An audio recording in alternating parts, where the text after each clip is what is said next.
rise from your grave.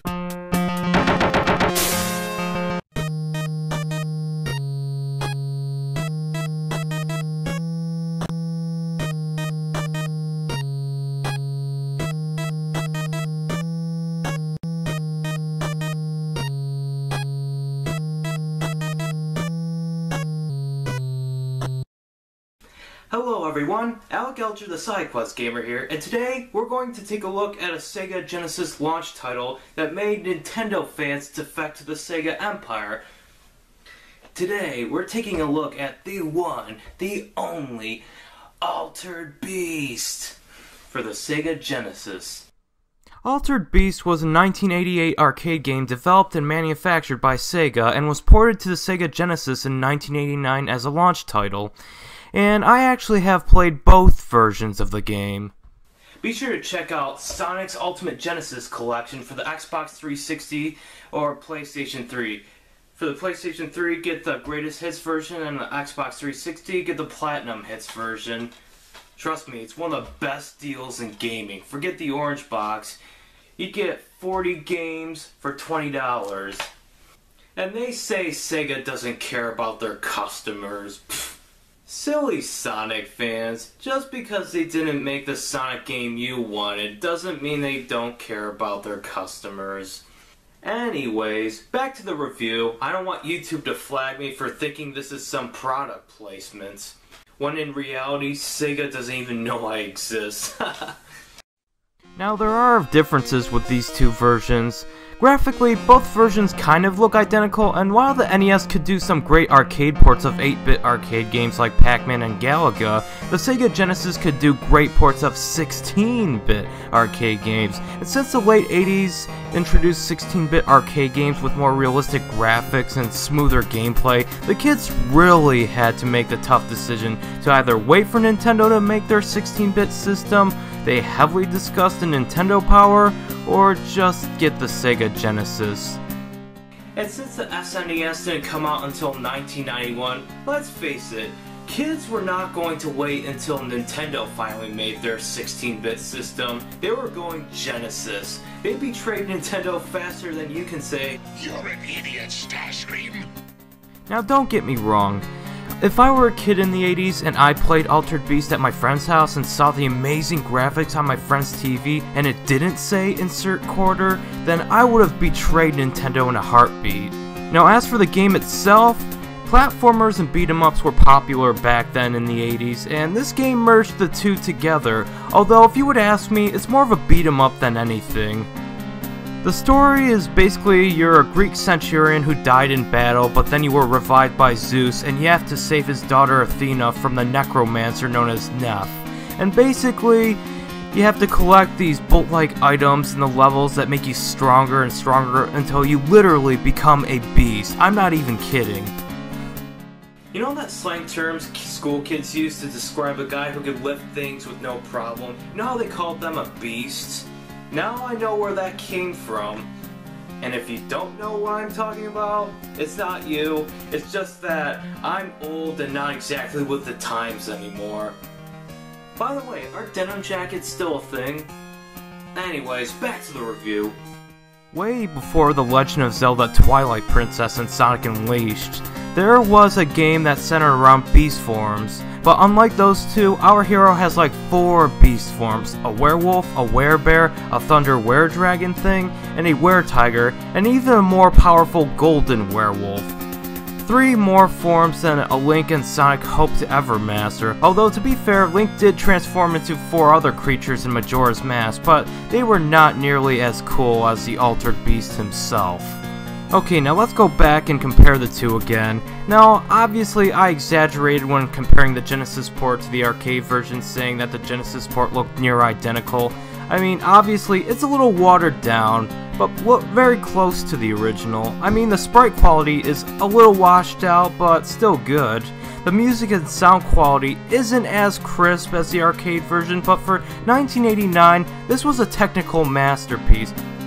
This was the next step in gaming, and knowing that Genesis were able to produce the higher quality games in the future, this really did continue the golden age of gaming.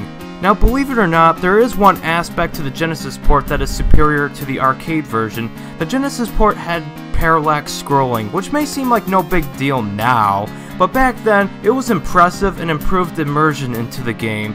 This was what made up the dreams of 16-bit gamers back in the 80s and early 90s. But anyways, to progress in the game, you need to encounter Neff at the end of the level in your beast form to fight that level's boss.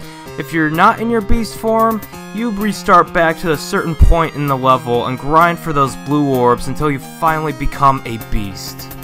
To find these orbs, they're actually hidden in the blue wolves you find leaping at you throughout the levels, but warning, it's really easy to die in the game since the enemies can be relentless. Now in terms of length, it's really short with only 5 levels total.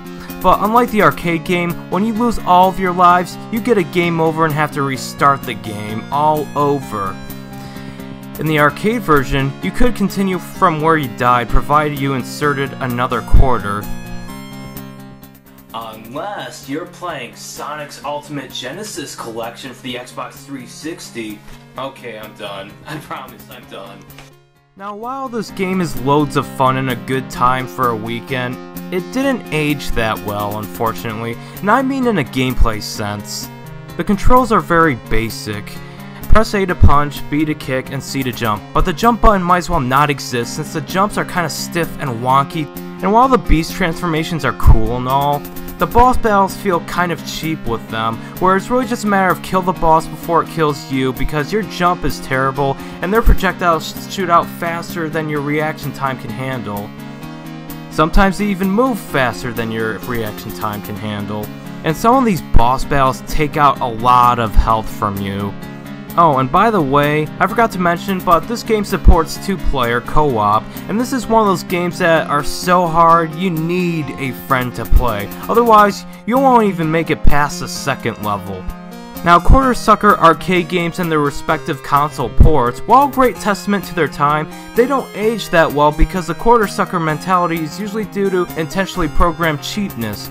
So if you're playing alone, feel free to look up some cheat codes just so you don't have to play the same first level every single playthrough.